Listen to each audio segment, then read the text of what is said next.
नमस्कार दोस्तों, मेरा नाम है गगन और स्वागत है आज की इस वीडियो में हम बात करने वाले हैं global NCAP, Latin NCAP, euro NCAP वगैरह जो है इनमें क्या फ़र्क है। साथ ही में वितारा ब्रेजा को जो 4 स्टार मिले हैं वो जो है उसका एनालिसिस करने वाले हैं, हम उसके बारे में हम जानने वाले हैं और भी काफ़ी सारी चीज़ें जो है इन्फॉर्मेटिव चीज़ें आपको यहाँ पे मिलने वाली हैं। सबसे पहले कल जो है एक प्रेस रिलीज आती है मेरे पास, उसमें ग्लोबल एनकैप की तरफ से उसमें लिखा था कि विटारा ब्रेजा जो है उसको 4 स्टार मिलते हैं, रेनोलॉजी को 0 स्टार मिलते हैं। जैसे ही ये प्रेस रिलीज आई मैं उसी वक्त समझ गया था कि अब इसके ऊपर मतलब काफ़ी डिस्कशन होने वाला है, चैनल पे काफ़ी कमेंट्स वगैरह आने वाले हैं।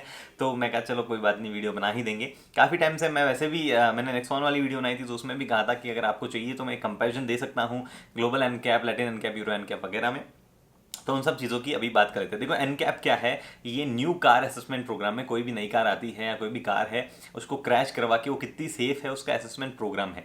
लेकिन ये अलग अलग जगहों पे अलग अलग तरीके से काम करता है। फॉर एग्जाम्पल सबसे हार्ड आप मान लो यूरो एनकैप को, ठीक है। यूरोप वाले जो एनकैप है उसके नियम बहुत हार्ड है, ठीक है। मुकाबले जो इंडिया के लिए कैंपेन चल रहा है ग्लोबल एनकैप का, सेफर कार्स फॉर इंडिया, वो इतना हार्ड नहीं है। इनफैक्ट उसमें सिर्फ एक ही तरीके का टेस्ट होता है, जबकि यूरो एनकैप में बहुत सारे तरीके के टेस्ट होते हैं और वो बहुत ही रिजिड भी होते हैं। तो काफ़ी सारा डिफरेंस जो है अलग अलग एरिया में आता है। अब ये डिफरेंस इसलिए आता है क्योंकि यूरोप के सेफ्टी स्टैंडर्ड हाई है, अपने यहाँ के इतने हाई नहीं है। कुछ मार्केट जैसे कि ऑस्ट्रेलियन एनकैप वगैरह, लैटिन एनकैप या कोरियन एनकैप, जापानीज एनकैप जो है उनके थोड़े अलग अलग नॉर्म्स हैं, वो अलग अलग चीज़ों पे डील करते हैं। तो सबका बहुत ज़्यादा फर्क है, बहुत ज़्यादा डिफरेंस है इनमें। अभी हम बात करते हैं कि जो ब्रेजा को 4 स्टार मिले हैं और बाकी गाड़ियों को मिले हैं वो कैसे आपको पता चलेगा। सबसे पहले तो कोई भी कंपनी जो है वो ये क्रैश टेस्ट वालों के लिए मतलब पाबंद नहीं है कि आप अपनी गाड़ी एनकैप के पास भेजो ही। इसलिए हर कंपनी की गाड़ियाँ आप देखोगे कि क्रैश टेस्ट में नहीं जाती है। कुछ लिमिटेड कंपनी की ही गाड़ियाँ आप देख पाते हो, वो भी कोई भेज देता है या कंपनीज कभी कभार स्पॉन्सर कर देती है, ठीक है।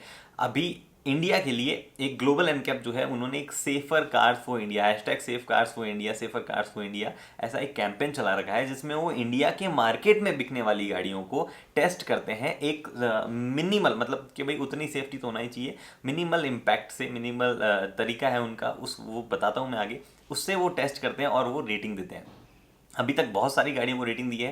ये जो आप लिस्ट देख रहे हैं ये वो सारी कार्स है जिनको वो रेटिंग दे चुके हैं, ठीक है। तो 0 स्टार से लेके 4 स्टार तक गाड़ियों को मिले हैं।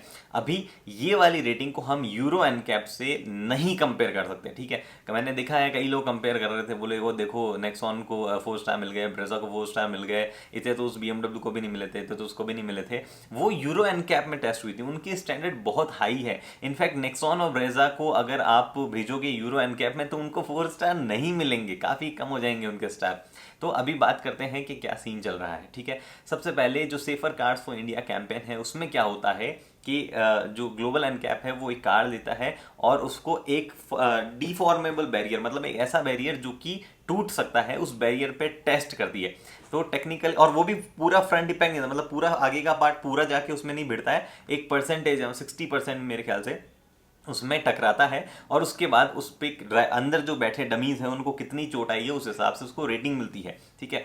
तो वो भी डमी भी सीट बेल्ट पहने होंगे तब मतलब उनका होता है, मतलब सीट बेल्ट पहना के उन्हें वो टेस्ट किया जाता है। उसके बाद उनको रेटिंग मिलती है और गाड़ी में और भी कोई स्ट्रक्चरल डैमेज होता है तो उसको भी काउंट किया जाता है। अभी यहाँ पे चीज़ देखो, सिर्फ एक तरीके का टेस्ट, मतलब फ्रंट से गाड़ी गई और भिड़ी एक जाके ऐसे बैरियर में जो कि डिफॉर्मेबल है, मतलब टूट टाट सकता है। सबसे पहले जब नेक्सॉन का टेस्ट हुआ था तो कई लोगों ने बोला वही नेक्सॉन की क्वालिटी देखो, वो बैरियर ही तोड़ दिया। मैंने तो वो कार देखी थी उसकी पता नहीं किसी का कमेंट था, BMW या वॉल्वो की कोई कार देखी थी उसमें बैरियर टूटा ही नहीं। एक्चुअल में वो बैरियर रिजिड होता है, यूरो में जो बैरियर यूज़ करते हैं वो रिजिड होता है, वो टूटना नहीं चाहिए। यहाँ वाला थोड़ा हल्का होता है, वो टूट भी सकता है। तो अलग अलग स्टैंडर्ड है, आप समझ रहे हो शायद।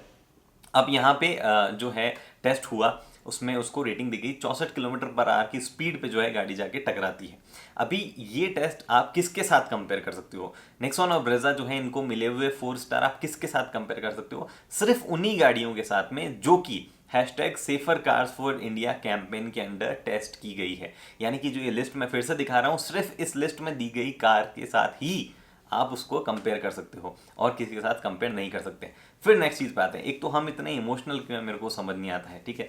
जब नेक्सॉन को मिले थे तब मैंने एक वीडियो बनाई थी। मैंने उस वीडियो में कहा था कि नेक्सॉन को 4 स्टार मिलने की वजह मोस्टली उसके एयर बैग्स हैं। 2 एयर बैग होना उसके लिए बहुत बड़ा पॉजिटिव साइड है। मैंने कहीं नहीं कहा था कि नेक्सॉन की क्वालिटी खराब है या जो भी है, मैंने यही कहा था कि इस पर्टिकुलर टेस्ट में उसको 4 स्टार मिलने की मेजर वजह जो है वो उसके एयर बैग्स हैं।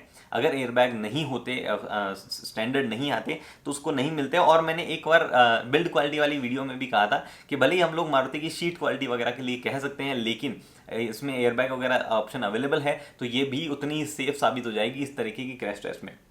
कल जब ब्रेजा का आया 4 स्टार मिले तो वो बात प्रूव हो गई। एक्चुअल में ब्रेजा को भी जो है 4 स्टार इसलिए मिले क्योंकि उसमें एयरबैग स्टैंडर्ड आते हैं, ठीक है। आपको कॉन्टेक्स्ट के लिए बता दूं कि फॉक्सवैगन पोलो जो है उसको 0 स्टार मिले थे, उसके जिस वेरिएंट में एयरबैग नहीं आते थे उसमें। तो यहाँ पे ब्रेजा को 4 मिले, पोलो को 0 मिले, इसका मतलब ये नहीं ओवरऑल पोलो बहुत खराब गाड़ी है, ब्रेजा बहुत अच्छी गाड़ी है। यहाँ पे फ्रंट इम्पैक्ट में एयरबैग की इंपॉर्टेंस बहुत ज़्यादा ज़रूरी है, इसीलिए एयरबैग जो है उसकी वजह से, क्योंकि ब्रेजा में एयरबैग स्टैंडर्ड थे, सारे मॉडल्स में आ रहे थे, इसलिए उसको ये चीज़ मिल गई।